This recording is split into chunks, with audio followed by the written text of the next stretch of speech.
What is geriatric nursing. Geriatric nursing क्या है और उसको हिंदी में क्या कहेंगे? वृद्धावस्था। वृद्धावस्था नर्सिंग क्या है? तो वृद्धावस्था का में ओल्ड एज में क्या क्या बॉडी में चेंजेस होगा, वही चीज़ पढ़ना है। और उसके अनुसार जो है आपको नर्सिंग केयर का कितना इम्पोर्टेंस है। कोई भी डिजीज़ का दो एस्पेक्ट है। पहला एस्पेक्ट है कि आप उसको रोकना है, दूसरा एस्पेक्ट है कि इलाज करना है, और तीसरा है कि उसको उसको डैमेज, उस बीमारी से जो डैमेज हो रहा है उस डैमेज को रोकना है। तो primary care, secondary care and tertiary care, ठीक है। उसी तरह, ठीक है। तो जो भी वीडियो बना रहे हैं, अगर आप उसको उस टॉपिक से रिलेटेड आप उसको 5-7 बार देख लीजिए, एक बार बुक पढ़ लीजिए, बुक में उतना डिटेल नहीं है, पढ़ लीजिए, काफ़ी है उतना पास करने के लिए।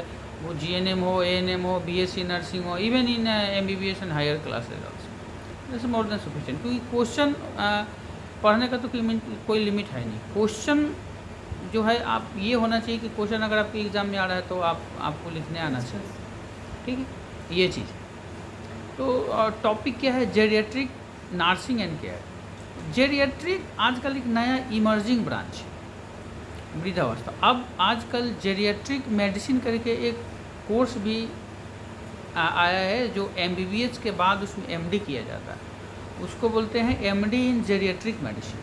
इतना वास्ट ये इस पर फोकस किया जा रहा है, क्योंकि इंडिया में अब क्या हो रहा है कि अब ओल्ड एज के लोग ज़्यादा का पॉपुलेशन ज़्यादा बढ़ रहा है। किस लिए? क्योंकि लाइफ स्टाइल अच्छा हो रहा है, खाने पीने का अच्छा हो रहा है, लोग अपना इलाज करवा रहे हैं, जांच करवा रहे हैं, गवर्नमेंट की हेल्थ की फैसिलिटी और अच्छी होती जा रही है डे बाई डे। तो आपका ओल्ड एज के लोग आपको ज़्यादा पॉपुलेशन ज़्यादा बढ़ रही है। तो अब ओल्ड एज में स्पेशली आपको क्या ख्याल रखना है और कौन कौन बीमारी कॉमन होता है और नॉर्मल क्या क्या चेंजेस होता है बॉडी में। दो चीज़ें कि नॉर्मल चेंजेस और एबनॉर्मल चेंजेस, ठीक है। तो अब हम सिस्टम वाइज पढ़ेंगे कि नॉर्मल बॉडी में क्या क्या चेंजेस होता है, मीन्स, और वो सिस्टम वाइज पढ़ेंगे। जैसे पहला है कि रेस्पिरेटरी सिस्टम, माने श्वसन प्रक्रिया में क्या दिक्कत हो। तो नॉर्मली क्या होता है कि लंग्स का जो वॉल्यूम है वो कम जाता है, ठीक है। रेस्पिरेटरी इन्फेक्शन होने के चांसेस बढ़ जाते हैं, ठीक। रेस्पिरेटरी रेट आपका बढ़ जाता है। चेस्ट एक्सपेंशन जितना होना चाहिए, ठीक, सांस लेने और छोड़ने की प्रक्रिया, वो क्या होती है, वो चेस्ट एक्सपेंशन क्या होगा, कम हो जाएगा, ठीक है। और ओल्ड एज के साथ क्या होता है कि लंग्स पैरेन्काइमा जो है कुछ डैमेज होता है, ठीक है। कुछ उसमें फाइब्रोसिस होता है। फाइब्रोसिस मैंने सिंपल लैंग्वेज में समझिए कि सिकुड़ जाता है। तो ये एजिंग का प्रोसेस है। एजिंग मीन्स उम्र जो बढ़ रहा है, इसको बोलते हैं एजिंग। तो एज के हिसाब से चेंजेज होते हैं। तो ये हो गया आपका normal finding in respiratory system. Respiratory system का ये ओल्ड एज में ये नॉर्मल है। अगर किसी को ओल्ड एज में अगर सेचुरेशन, नॉर्मल आदमी को 94-95 से ऊपर रहना चाहिए, लेकिन ओल्ड एज में अगर 92-93 भी है रूम एयर पे ऑक्सीजन सेचुरेशन, तो वो क्या बोलेंगे हम लोग, ये नॉर्मल है। क्योंकि ऑलमोस्ट एज के कारण जो लंग्स में जो डैमेज हुआ है उसका इफेक्ट तो रहेगा। आप एज के हिसाब से जो डैमेज है आप उसको कम कर सकते हैं, लेकिन रोक नहीं सकते।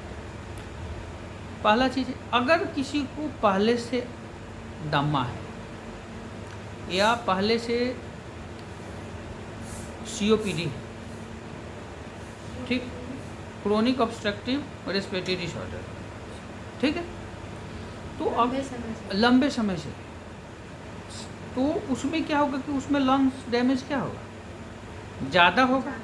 एक तो आपका एज के कारण ही धीरे धीरे लंग्स थोड़ा सा कमज़ोर होता जा रहा है, ठीक है। फाइब्रोसिस है, बहुत सारा इन्फेक्टिव चेंजेस रहता है, इंटेस्टिशियल डिजीज रहता है, लंग पैरेन्काइमा में डैमेज रहता है। हो सकता है कि पहले का आपका टीबी हो जिसके कारण थोड़ा बहुत लंग डैमेज हुआ हो। उसके बाद अगर पहले से अगर कोई बीमारी है, सीओपीडी है, या आपको ब्रोंकियल अस्थमा है, या ब्रोंकोटेसिस है, या ओल्ड एज में सबसे इम्पोर्टेंट चीज़ रूल आउट क्या करना होता है, लंग कैंसर। हाँ, तो ये सब बीमारी अगर है पहले से है, मान लीजिए किसी को लंग्स कैंसर हुआ और वो रिकवर कर गया, लेकिन डैमेज तो कुछ करके गया, ठीक है, तो उसके हिसाब से हम उसका ट्रीटमेंट करेंगे। हाँ, ठीक है। अब इसमें नर्सिंग केयर क्या है, तो नर्सिंग केयर इसमें होगा कि भाई अब आपको पहले अगर ओल्ड एज पेशेंट अगर आता है और उसका आप रेस्पिरेटरी का सब पैरामीटर लीजिएगा कि ऑक्सीजन सेचुरेशन कितना है, हार्ट रेट कितना है, सांस लेने में कोई परेशानी तो नहीं हो रही है, ठीक है। और उसका एक इन्वेस्टिगेशन होता है, उसको बोलते हैं रेस्पायरोमीटर एक मशीन होता है जिसमें फूंक मारना होता है। उससे आपका लंग्स का जो रीडिंग है, टाइडल वॉल्यूम कितना है, टोटल लंग कैपेसिटी कितना है, लंग्स कैपेसिटी कितना है, वो आपको पता चलता है। लेकिन ओल्ड जिसका एज सब 70 साल 75 साल हो गया है, तो वो तो ज़्यादा फूंक नहीं मार पाएगा, क्योंकि लंग्स उनका एज के अनुसार और कमज़ोर है, ठीक है। तो ये सब लिमिटेशन है। एक होता है बीमारी, हाँ ये नेचुरल है, ये चीज़ नेचुरल है। किसी को कम होगा, अब जिसका न्यूट्रिशन बहुत अच्छा है, देख रेख अच्छा है, पहले से कोई बीमारी नहीं है, तो उसको क्या होगा, इसका इफ़ेक्ट कम दिखेगा, लेकिन दिखेगा, हल्का फुल्का तो रहेगा, ठीक। ये हो गया रेस्पिरेटरी चेंजेस। दूसरा अब हो गया कार्डियोवैस्कुलर सिस्टम, यानी हार्ट पे क्या इसका असर रहेगा एज बढ़ने से, ठीक है। तो एज बढ़ने से सबसे इम्पोर्टेंट क्या फाइंडिंग रहता है कि बीपी बढ़ा हुआ है। ये बहुत ही इम्पोर्टेंट चीज़ है, कॉमन। इसलिए क्या कारण है इसका कि जो आपका आर्टरी है, और तो उसमें क्या होता है एज के अनुसार वो थोड़ा हार्ड हो जाता है, ठीक है। ऐसे लचीला होता है और हार्ड हो जाता है, वो उसमें लचीलापन ख़त्म हो जाता है। तो लचीलापन ख़त्म हो जाएगा तो क्या होगा, हार्ट को पंप करने में क्या होगा, ज़्यादा ताकत लगा, ठीक है। हाँ, तो जैसे हार्ट कोई भी कंडीशन जिसमें हार्ट को ज़्यादा ताकत लगाना पड़ेगा फोर्स के लिए, तो आपका बीपी क्या हो जाएगा, बढ़ जाएगा, ठीक है। तो आपका ब्लड वेसल्स का इलास्टिसिटी कम गया, तो कमने से क्या हुआ कि अब हार्ट पे ज़्यादा जोर पड़ा तो हार्ट ज़्यादा जोर से पंप कर रहा है, तो क्या होगा, आपका जो बीपी है बढ़ा हुआ रहेगा, ठीक है। अब दूसरा फाइंडिंग क्या है, कॉमन फाइंडिंग, कि आपको कोरोनरी आर्टरी डिजीज हो सकता है। कोरोनरी आर्टरी किसको बोलते हैं, जो आर्टरी जो हार्ट को सप्लाई कर रहा है, हार्ट को भी अपना सर्वाइव करने के लिए बड़ा ब्लड की ज़रूरत है, उसको जो आर्टरी सप्लाई करता है उसको बोलते हैं कोरोनरी आर्टरी। उसमें जो बीमारी होती है उसको बोलते हैं कोरोनरी आर्टरी डिजीज, CAD। और कोरोनरी आर्टरी का क्या होगा, लचीलापन उसका भी ख़त्म हो गया, तो उसमें ब्लॉकेज आ जाता है और बहुत पतला होता है वो, तो ब्लॉकेज आ गया। तो ब्लॉकेज आया और वो अब कोई नॉर्मल इतना मोटा आर्टरी का आपको ब्लड जाने का है और ये इतना पतला हो गया, तो क्या हो गया, फोर्स ज़्यादा लगेगा, पहला चीज़। दूसरा चीज़ है कि हो सकता है कि जितना ऑक्सीजन आप सप्लाई करने के लिए हार्ट को दे रहे हैं उतना उसको नहीं मिल रहा है, और यही थोड़ा सा कम गया तो पूरा ब्लॉक हो जाता है, जिसको बोलते हैं हार्ट ब्लॉक, और जिसके कारण होता है हार्ट अटैक। ठीक है, तो आप देखिएगा कि बहुत सारा मैंने अभी तो बहुत कम एज में हार्ट अटैक हो रहा है, लेकिन 45 ईयर्स। हाँ, लेकिन अब वही चीज़ है कि हार्ट आपका जो हार्ट को सप्लाई करने वाला आर्टरी है, तो हो सकता है किसी कारण पहले ही कमज़ोर हो गया है, तो क्या होगा? पहले कमज़ोर किसकी वजह से होता है? एजिंग के हिसाब से होता है। कोई ठीक है, कारण नहीं है। नहीं, कारण तो बहुत है, वो बाद की बात है। ठीक है, कारण तो बहुत है। एक तो एजिंग है, दूसरा आपका हो सकता है कि आपके फैमिली में कोई ऑलरेडी हार्ट का पेशेंट है, यही प्रश्न। और तो उसको अगर एज में, अगर उसके फादर को हार्ट का प्रॉब्लम अगर 60-70 एज में हुआ है, तो उसके बच्चों को 40-50 में हो सकता है। हाँ, ठीक है, तो ये प्रिंसिपल है कि आपके फैमिली में अगर किसी को कोई भी डिजीज है, तो अगर उसको अगर 50 के एज में हुआ है, तो वह उस बच्चे को 30-40 के एज में हो सकता है। हो सकता है, श्योरिटी नहीं है कि होगा, लेकिन हो सकता है। हाँ, टेंडेंसी ज़्यादा है। तो ये हो गया हार्ट में चेंजेस। तो पहला क्या हुआ? हाइपरटेंशन। उसके बाद हो गया CAD, कोरोनरी आर्टरी डिजीज, इसको हार्ट अटैक बोलते हैं। दूसरा क्या है कि हार्ट अब कमज़ोर हो गया है। ठीक है, हार्ट का मसल्स उतना अच्छा से काम नहीं कर रहा है, तो क्या होगा? हार्ट आपका पंप उतने अच्छे से नहीं कर पाएगा, जितना ब्लड को उसको पंप करके बाहर करना है उतना नहीं कर पाएगा। ठीक है, तो इजेक्शन फ्रैक्शन नॉर्मली होता है 40 से ऊपर होना चाहिए, 40% से ऊपर होना चाहिए, तो उसका आएगा 30-35। ठीक है, 40 किसी को भी हो सकता है, तो इजेक्शन फ्रैक्शन कम जाता है। दूसरा चीज़ है कि हार्ट का जो रेट है, नॉर्मल रेट होता है 70 से 80 के बीच। इसमें दो चीज़ हो सकता है। अगर हार्ट ब्लॉक हो गया, हार्ट ब्लॉक मीन्स क्या है कि हार्ट को धड़कना चाहिए 1 मिनट में 70 बार, धड़क रहा है आपको 40-50 बार, कम है। ठीक है, तो कम हार्ट अगर हो गया है, तो उस कंडीशन को क्या कहते हैं? उस कंडीशन को कहते हैं ब्रेडीकार्डिया। और हार्ट रेट अगर बढ़ गया, तो उस कंडीशन को क्या कहते हैं? टैकीकार्डिया। ठीक है, स्लो हो गया तो स्लो हो गया तो ब्रेडीकार्डिया, और हाइयर हो गया तो क्या होगा? टैकीकार्डिया। तो अगर 60 से अगर हार्ट रेट अगर आपका कम गया, तो क्या हुआ? 60 से कम गया तो ब्रेडीकार्डिया हुआ। उसमें आपको देखना है कि एज के हिसाब से क्या होता है कि जो चैनल है, फाइबर है, तो उसमें फाइब्रोसिस हो जाता है। ठीक है, तो वो हार्ट रेट स्लोली आपका कम कर देता है। ठीक है, तो उसमें देखना है कि हार्ट रेट बहुत ज़्यादा कम रहा है, इजेक्शन फ्रैक्शन कम है, या और कोई दिक्कत है जिसके कारण आपका हार्ट रेट कमा है। तो वैसे केसेस में हार्ट रेट अगर कम रहा है, उसको पेशेंट को क्या दिक्कत होगा? हमारे पास बहुत ऐसा पेशेंट आया है जिसको हम यहाँ से डायरेक्टली हम कार्डियोलॉजिस्ट के पास भेजे हैं। तो उसमें क्या होता है? सिनकोप होता है। सिनकोप माने उसको चक्कर आएगा, क्योंकि हार्ट अच्छा से पंप करेगा नहीं पंप करेगा तो क्या होगा? ब्लड का सप्लाई कम होगा, तो ब्रेन में ब्लड सप्लाई कम जाता है। सब जगह कम जाएगा, लेकिन ब्रेन में अगर थोड़ा सा भी कमेगा ब्लड सप्लाई, तो चक्कर आने लगता है। हाँ, वो चल नहीं पाएगा। ठीक है, तो ऐसे कंडीशन में क्या करेंगे कि हार्ट में एक मशीन लगता है, नाम सुने होइएगा, उसको बोलते हैं पेस मेकर। ठीक है, तो पेस मेकर दो तरीके का होता है। ठीक है, पेस मेकर एक होता है टेम्पोररी, एक होता है परमानेंट। मान लेते हैं कि आप का हार्ट रेट अगर 50 है और आपको चक्कर आ रहा है, आपका हार्ट रेट कम है, आपका हाथ पैर ठंडा हो गया है, BP कम गया है, तो ये आपको आप हॉस्पिटल में गए तो पता चला कि हार्ट रेट कम है, हार्ट ब्लॉक है। तो टेम्पोररी क्या किया जाता है कि उसको ऑपरेशन करके एक पेसमेकर लगा दिया जाता है, तो उसको बोलते हैं temporary pacemaker.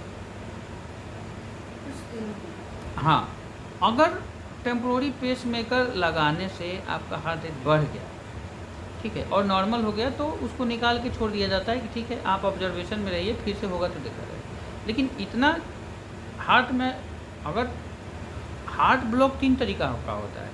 Grade 1, grade 2, grade type 1, type 2, type 3, ठीक है। तो अगर टाइप 3 है तब तो आपको पेसमेकर परमानेंटली लगेगा। लास्ट में हाँ, ठीक है, उसका बहुत सारे क्राइटेरिया, उतना डिटेल में जाने की जरूरत नहीं है। तो ये अब पेसमेकर लग सकता है। तो तीसरा कंडीशन है कि हार्ट रेट आपका कम या बेसी हो सकता है। तो हार्ट रेट अगर उल्टा पुल्टा है, मतलब कम है, बेसी है, ज़्यादा हो रहा है, कभी नॉर्मल हो रहा है, कभी कम हो रहा है, कभी ज़्यादा होता है, इरेगुलर हो गया, हार्ट रेट इरेगुलर हो गया, तो उसको क्या बोलते हैं? उसको बोलते हैं एरिथमिया। हाँ, जनरल कंडीशन है कि हार्ट रेट इरेगुलर है तो उसको बोलते हैं एरिथमिया। तो आपका हार्ट रेट अब इरेगुलर, नॉर्मल नहीं है, कभी बढ़ रहा है, कभी घट रहा है, उससे क्या होगा? जब नॉर्मल है तब तो ठीक है, लेकिन घट गया तो क्या होगा? हार्ट आपका पंप ठीक से नहीं कर रहा है। तो जब पंप ठीक से नहीं कर रहा है तो क्या होगा? सब जगह ऑक्सीजन का मात्रा कम जाएगा, ब्लड से कम जाएगा, तो क्या होगा? हाथ पाँव ठंडा रहेगा, काम करने का मन नहीं करेगा, सुस्ती रहेगा। तो ये ओल्ड एज में ये सब हार्ट कार्डियोवास्कुलर सिस्टम में ये सब चेंजेस आएगा, ठीक है। तो पहला क्या हुआ? बीपी बढ़ा रह सकता है, हाइपरटेंशन हो गया, सीएडी हो गया, कोरोनरी आर्टरी डिजीज, एरिथमिया हो सकता है, हार्ट रेट कम हो सकता है, ज़्यादा हो सकता है, इजेक्शन फ्रैक्शन जो है हार्ट का पंप करने की कैपेसिटी क्या हो सकती है? कम हो सकती है, ठीक है।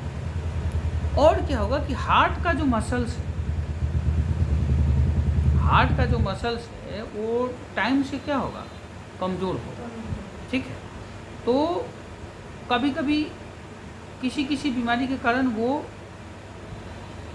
कॉन्ट्रैक्ट अच्छा से नहीं कर पाता है, ठीक है। कार्डियक मसल्स फैटी हो जाता है, ठीक है, जिसके कारण आपका मसल्स अच्छा से कॉन्ट्रैक्ट नहीं हो पा रहा है, इसलिए ब्लड अच्छा से सप्लाई नहीं हो पा रहा है, ठीक है। उसका भी बहुत सारे कारण है, उस कंडीशन को बोलते हैं कार्डाइटिस, ठीक है। तो कार्डाइटिस दो तरीका होता है, डायलेटेड कार्ड। अब है कि उतना डिटेल में, एक होता है डायलेटेड कार्डियोमायोपैथी, कंस्ट्रिक्टिव कार्डाइटिस। कंस्ट्रिक्टिव कार्डाइटिस मैंने क्या है कि हार्ट का मसल कॉन्ट्रैक्ट ही नहीं कर पा रहा है। डायलेटेड कार्डियोमायोपैथी का मतलब हो गया कि हार्ट का वेंट्रिकल जो है इतना डायलेटेड है कि उसी पर फिक्स हो गया है, ठीक है। तो ये सब ओल्ड एजेस में क्या होगा? Old age geriatric finding. हम दो अभी सिस्टम पर है, रेस्पिरेटरी और कार्डियोवैस्कुलर। और कार्डियोवैस्कुलर अब वेसल्स में क्या चेंजेस आएगा? जो ब्लड की जो नली है उसमें क्या चेंजेस आएगा? अभी पहला चेंजेस बताइए कि इलास्टिसिटी कम हो जाएगा, हार्ड हो जाएगा, ठीक है। और उसमें जो नॉर्मल कॉज है हार्ट अटैक, जिसमें प्लैक्स बन जाता है, मतलब जो ब्लड वेसल्स है उस नली पतली हो जाती है, उसमें गंदगी जम जाती है। वो गंदगी जम जाती है किसके कारण? कोलेस्ट्रॉल के कारण, ठीक है। तो कोलेस्ट्रॉल के कारण अगर जम जाएगा तो क्या होगा? तो वही हार्ट अटैक आपको, हाँ, ब्लॉकेज हो। वो अब जैसे ब्रेन में तो ब्लड वेसल तो सब जगह है, तो ब्रेन में जो छोटा छोटा जो ब्लड वेसल्स है उसमें अगर कोलेस्ट्रॉल जम गया तो क्या करेगा? और वहाँ ब्लॉकेज अगर करता है ब्रेन में, उसी को बोलते हैं स्ट्रोक, ठीक है। उसी को बोलते हैं क्या? स्ट्रोक। या तो ब्लॉकेज हो गया तो ब्लड वेसल सूख गया तो उसको बोलते हैं इस्कीमिक, माने जो आम भाषा में बोलते हैं कि नली सूख गया। तो ये ब्लड वेसल्स सूख गया वो है आपका कि इस्कीमिक हो गया। और कभी कभी क्या होता है कि ब्लड वेसल फट गया, ब्लड सर्कुलेशन ज़्यादा बढ़ गया या किसी कारण से क्या हो गया, ब्लड वेसल फट गया, तो उसको बोलते हैं हेमरेजिक स्ट्रोक। सबसे हेमरेजिक स्ट्रोक कम होता है, लेकिन इस्कीमिक जो है, जो ब्लड वेसल सूखने वाला है, वो ज़्यादा होता है, ठीक है। ये हो गया हार्ट में चेंज। अब क्या होगा? अब किडनी में चेंज। तो ओल्ड एज होने से क्या होगा कि किडनी का जो फंक्शन है वो नॉर्मली कम जाता है, ठीक है। और कमने से क्या होगा कि यूरिन का जो है, किडनी का मेन काम क्या है कि शरीर के गंदगी को फिल्टर करके और यूरिन बाहर निकालना, ठीक है, यूरिन के थ्रू बाहर निकलना। अगर किडनी कंप्रोमाइज हो गया, जीएफआर कम जाता है, ठीक है, तो जीएफआर एज के अनुसार कमता है। जीएफआर में जो जिसको हम ग्लोमेरुलस फिल्ट्रेशन रेट बोलते हैं, ठीक है, कि ब्लड भेज जो किडनी से कितना ब्लड 1 मिनट में आ रहा है वो कितना फिल्टर कर रहा है, उसका फिक्स अमाउंट कितना फिल्टर होना चाहिए। लेकिन क्या होगा कि जीएफआर अब जितना ब्लड आना चाहिए उतना नहीं आएगा, या ग्लोमेरुलस जो है उतना फिल्टर नहीं कर पाएगा।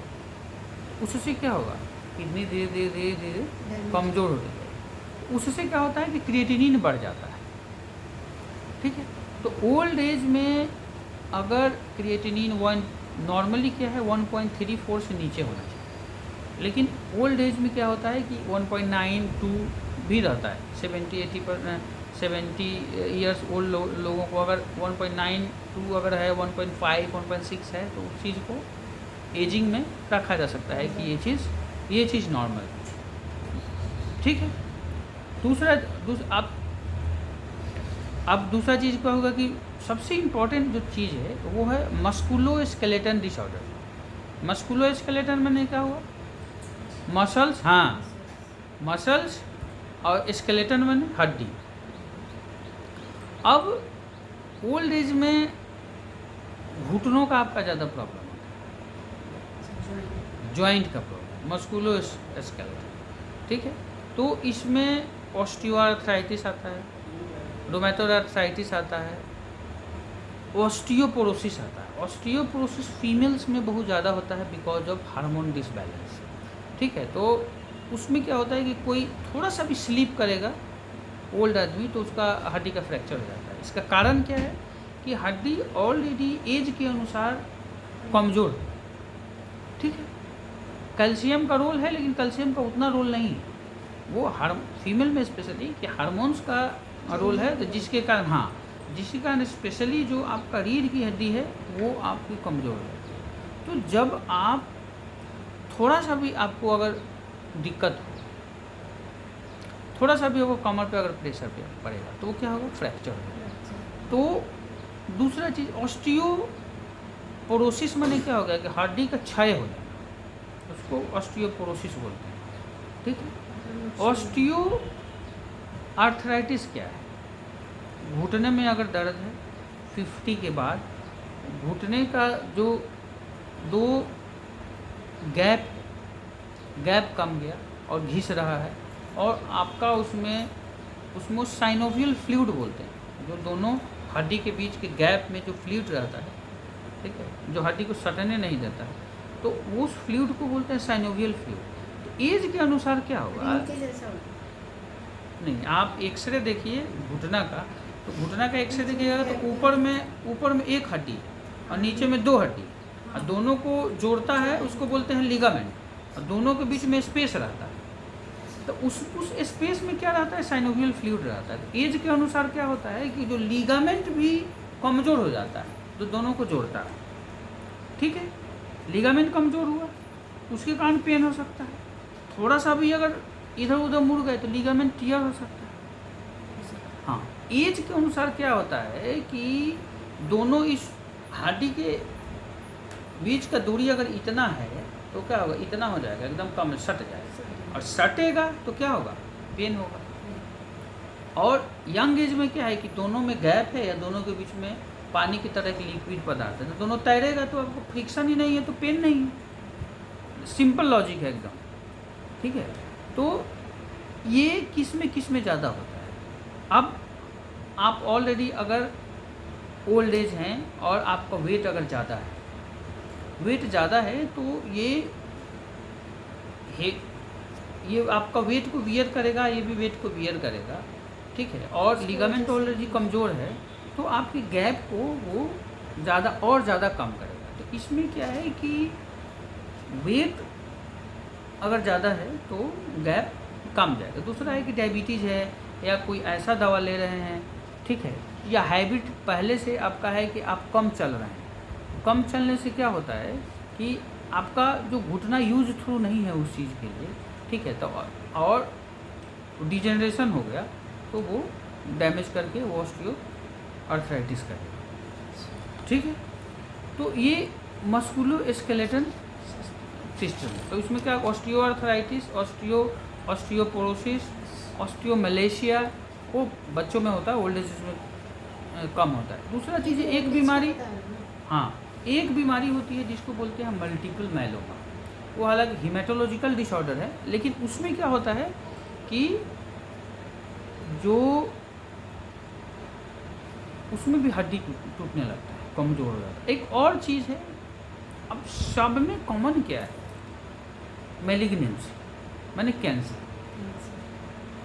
तो कैंसर हालांकि बोन्स में ओल्ड एज में कम होता है, बोन में कैंसर कम एज में लोगों को ज़्यादा होता है।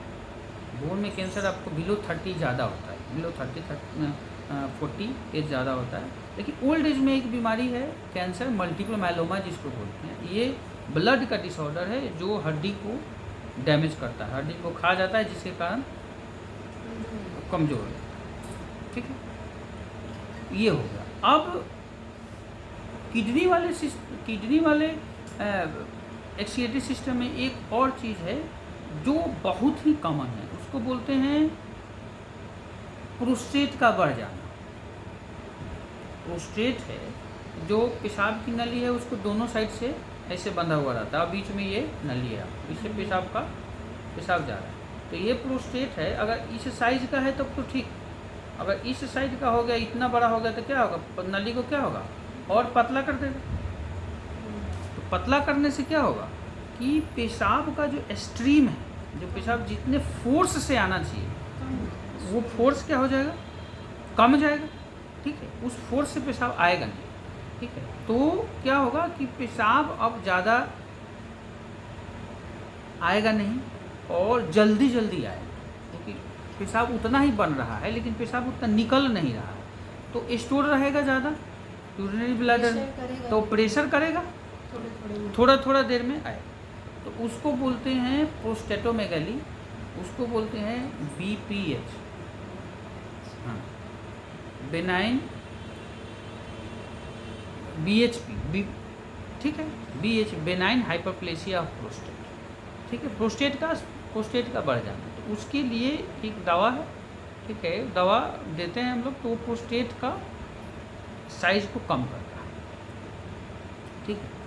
अब मान लेते कि आपने दवा दिया, प्रोस्टेट का साइज कम नहीं हुआ, 2 साल 3 साल दिए, लेकिन प्रोस्टेट धीरे धीरे बढ़ता चला है।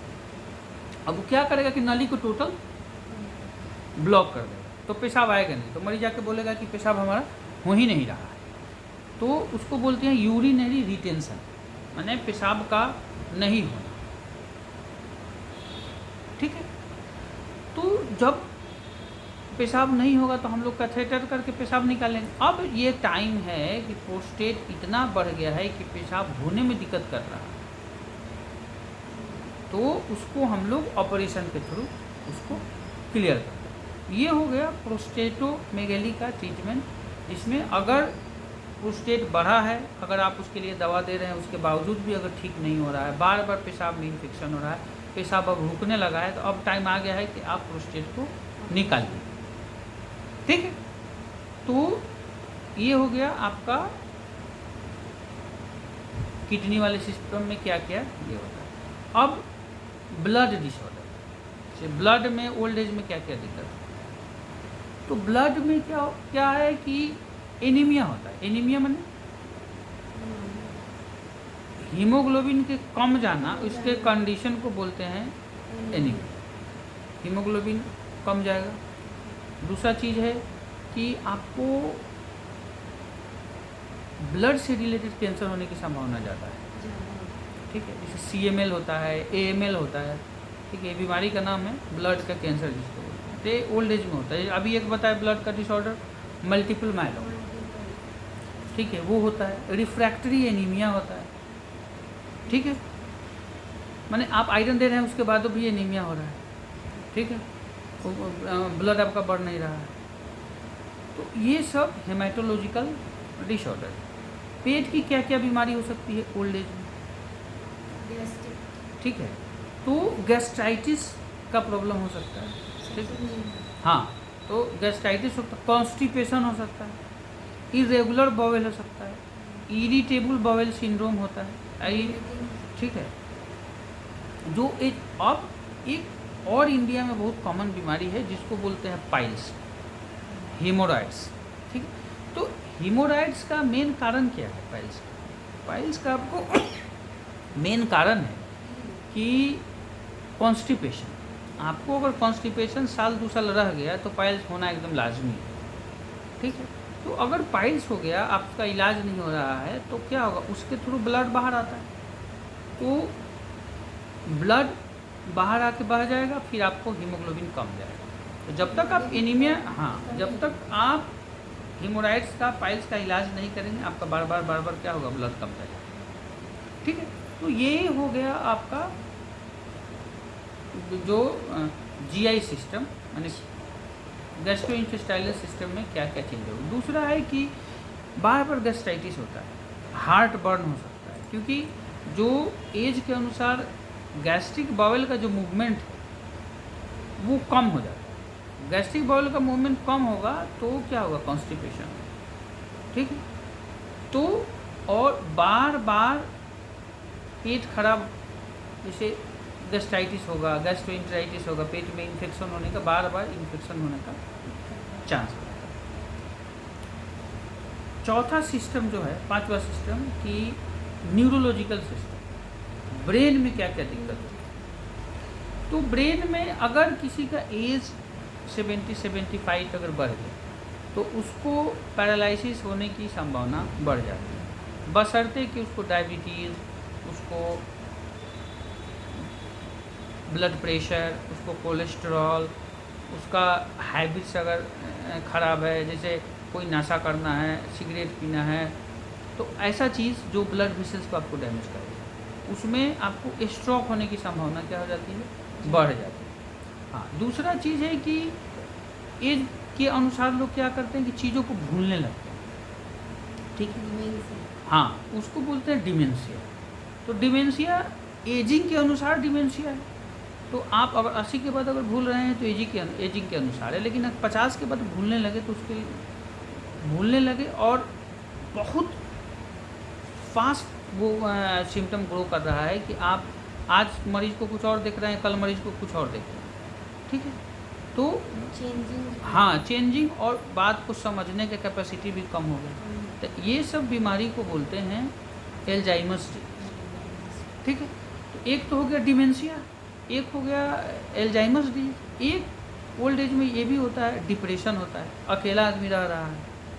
ठीक है, तो आजकल डिप्रेशन बहुत ज़्यादा हो रहा है, फैमिली मेम्बर साथ में नहीं रह रहा है, बेटा यूएस में है, बेटी दिल्ली में है, खुद घर में है, हाँ, सिंगल आप हैं, तो उसमें डिप्रेशन होने की संभावना ज़्यादा है। एज सच कि आप देख रहे हैं कि एज के अनुसार सब आपकी जो सिस्टम है वो कमज़ोर हो रहा है, रेस्पिरेटरी सिस्टम कमज़ोर हुआ है, हार्ट अटैक की संभावना ज़्यादा है, बीपी बढ़ने की संभावना ज़्यादा है, आपका लंग्स कंप्रोमाइज है, घुटने में दर्द होने की संभावना ज़्यादा है, एक्सीडेंट होने की संभावना ज़्यादा है। तो ऐसे कंडीशन में आपको केयर ज़्यादा चाहिए, लेकिन आपको केयर मिल नहीं रहा। तो इससे क्या होगा? आप अपना बात को दूसरे से शेयर भी नहीं कर पा रहे। तो ओल्ड एज में डिप्रेशन इज़ वेरी कॉमन। ठीक है, डिप्रेशन एक कॉमनेस्ट प्रॉब्लम है। दूसरा बात कि आपको स्ट्रोक हो सकता है ओल्ड एज में, ज़्यादा चांस है। तीसरा चांस है कि डिमेंशिया हो सकता है, एल्जाइमर्स डिजीज हो सकता है, बहुत सारा न्यूरो डिजेनरेटिव डिजीज, जैसे नस आपके ब्रेन को जितना न्यूरॉन्स है उसको डैमेज धीरे धीरे, उसको बोलते हैं न्यूरो डिजेनरेटिव डिसऑर्डर, जिसमें एल्जाइमर्स डिजीज एक एग्जाम्पल है। ठीक है, उसके बाद उसमें है मल्टीपल स्क्लेरोसिस, वो भी डिजेनरेटिव डिसऑर्डर है कि ब्रेन और स्पाइन के जो नर्वस सिस्टम है उसको ख़राब करने लगता है। तो ये इसको बोलते हैं मल्टीपल स्क्लेरोसिस। ठीक है, और दूसरा चीज़ है कि आपका जो ब्रेन है वो पहले से सिकुड़ जाता है, छोटा होने लगता है। तो एज के अनुसार अगर छोटा हो रहा है तो उसको बोलते हैं सेरिब्रल एट्रोफी। सेरिब्रल एट्रोफी वो CT स्कैन MRI में जब कराइएगा तो वो दिखेगा कि ब्रेन आपका सिकुड़ रहा है, छोटा हो रहा है, ठीक है। तो उससे क्या होगा कि नया चीज़ करने में, सोचने में दिक्कत होती है। तो वो एज के हिसाब से होता है, कोई ज़रूरी नहीं है कि सबको। हो सकता है कि 75 ईयर्स का आदमी है, वो फिट हो, उसको सेरिब्रल एट्रोफी ना हो। तो सेरिब्रल एट्रोफी होना ये कोई बीमारी नहीं है, उससे कोई सिम्टम नहीं आता है, लेकिन एज सच की एज के अनुसार उसको कमना है, इसीलिए वो ब्रेन सिकुड़ता है। ये नेचुरल चीज़, ठीक है। तो ये सब जो है, एक और बीमारी है साइकोसिस बोलते हैं। बताया है कि साइकोसिस और न्यूरोसिस दो बीमारी होती है। तो साइकोसिस में क्या होता है? साइकोसिस में होता है कि आप इनसाइट ख़त्म हो जाता है, माने आप कहाँ हैं, आप क्या कर रहे हैं, किससे बात कर रहे हैं, नहीं कर रहे हैं, वो चीज़ ख़त्म हो जाती है, ठीक है। हाँ, रोड पे जो घूमते रहते हैं तो वो, उसमें साइकोसिस होता है, उसको बोलते हैं एक, हाँ, एक्यूट साइकोसिस, ठीक है। तो साइकोसिस होता है। तो ये सब आपका न्यूरोलॉजिकल प्रॉब्लम है। अब स्किन प्रॉब्लम, स्किन में क्या होता है कि स्किन आपका लूज हो जाता है, जो स्किन का टेक्सचर है वो कम जाता है, इलास्टिसिटी आपका कम जाएगा, झुर्रियाँ, हाँ, रिंकल पड़ जाएंगी, झुर्रियाँ पड़ जाएंगी, ठीक है।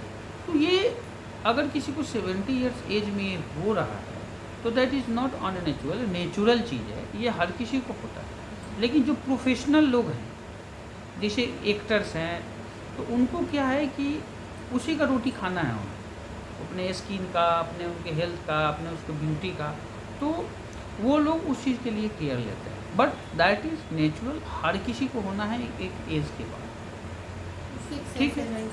हाँ, दूसरा चीज़ है कि स्किन में एक और चीज़ है कि स्किन कैंसर ओल्ड एज में होता है, ठीक है। अगर कोई मस्सा पहले से है आपका या नया डेवलप किया और रैपिडली आपका बढ़ रहा है, ठीक है, तो उससे क्या होगा कि वो आप सस्पेक्ट कर सकते हैं कि हो सकता है कि ये आपका, हाँ, कि हो सकता है कि वो कैंसर,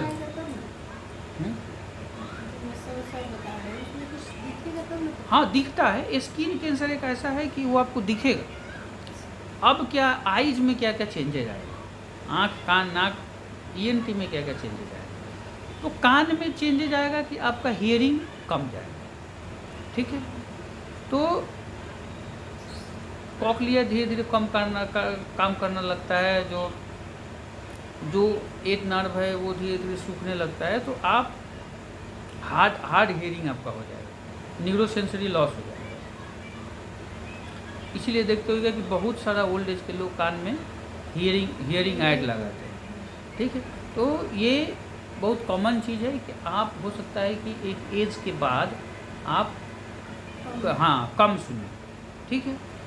आइज में क्या प्रॉब्लम है? सबसे कॉमन प्रॉब्लम क्या है एज के बाद?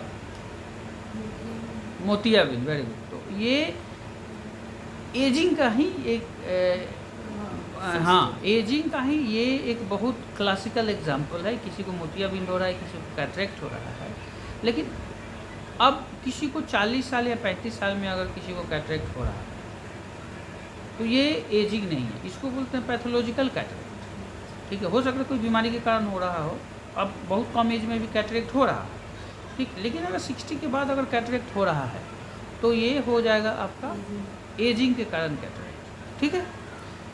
दूसरा चीज़ है कि रेटिना का प्रॉब्लम हो सकता है, ठीक है। आपका विजन जा सकता है, विजन कम हो सकता है।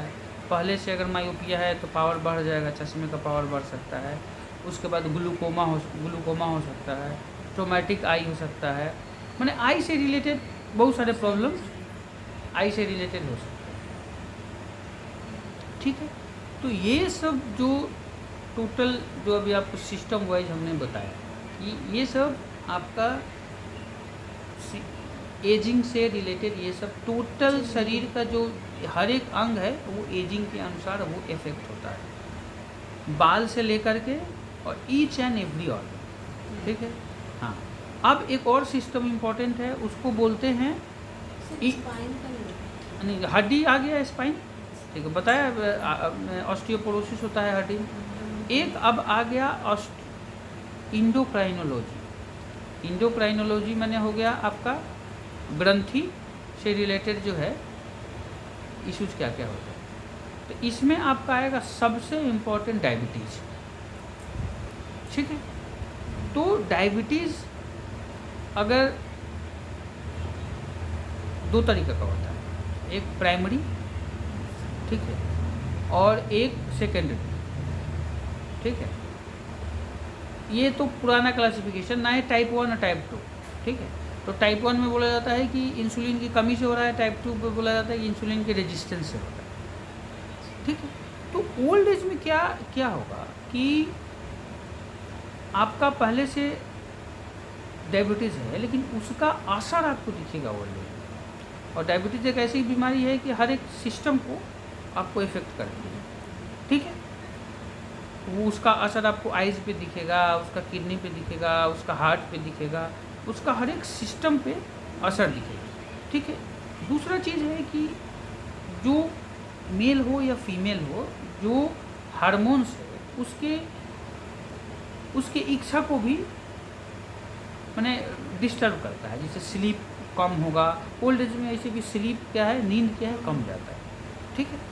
जो सेक्स हार्मोन है वो कम जाता है, तो उससे बहुत सारा, हाँ, उससे बहुत सारा साइकोलॉजिकल प्रॉब्लम होता है, डिप्रेशन होता है, ठीक है, फ्लशिंग होगा। तो ये सब लेडीज़ में होता है एक आफ्टर 60-65, ठीक है। तो ये है आपका नट सेल की जेरियाट्रिक मेडिसिन में कैसे। अब इससे आप निकाल सकते हैं कि नर्सिंग का क्या रोल है जेरियाट्रिक मेडिसिन में। हाँ, तो what is the role of nursing in geriatric medicine.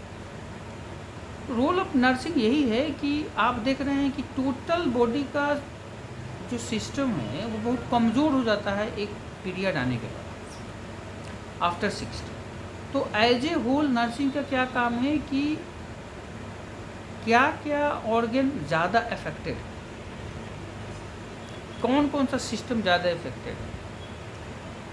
जैसे बीपी रेगुलर मॉनिटरिंग करना, पेशाब हो रहा है कि नहीं उसको मॉनिटरिंग करना, शुगर चेक करना, डिमेंशिया का अर्ली सिम्टम आ रहा है उसको मॉनिटरिंग करना, ऑस्टियो अर्थराइटिस है, ऑस्टियोपोरोसिस है, उसके लिए एक्सरसाइज बताना करना, ठीक है। तो कैटरेक्ट है, अगर कम दिख रहा है तो उसका ऑपरेशन करवाना, उसके लिए हाँ, टाइम टू टाइम चेक। अब जेनेटिक मेडिसिन का सबसे इम्पोर्टेंट एस्पेक्ट है कि आपको एक शॉर्ट इंटरवल के बाद 2 महीना 3 महीना 1 महीना जिस हिसाब से बीमारी है आपको चेकअप, रूटीन चेकअप में रहना पड़ेगा। जिससे क्या होता है कि आपका कौन कौन ऑर्गन कितना इफेक्ट हो रहा है उसका मॉनिटरिंग हो पाएगा, उसका ट्रीटमेंट हो पाएगा, ठीक है। तो these are the role of nursing staff in geriatric. वृद्धावस्था में यही रोल है, सबसे ज़्यादा नर्सिंग का रोल है, ठीक है। ट्रीटमेंट तो अपना पार्ट है। तो इसमें नर्सिंग का क्या है, केयर, प्रिवेंशन, उसको मॉनिटरिंग, उसका इलाज, उसको समय पे दवा देना, उसको सजेशन देना, न्यूट्रिशन कितना लेना है, कौन सा चीज़ नहीं लेना है, टाइम पे वॉकिंग, ये सब चीज़ के लिए उसको ये सब चीज़ को आपको मॉनिटरिंग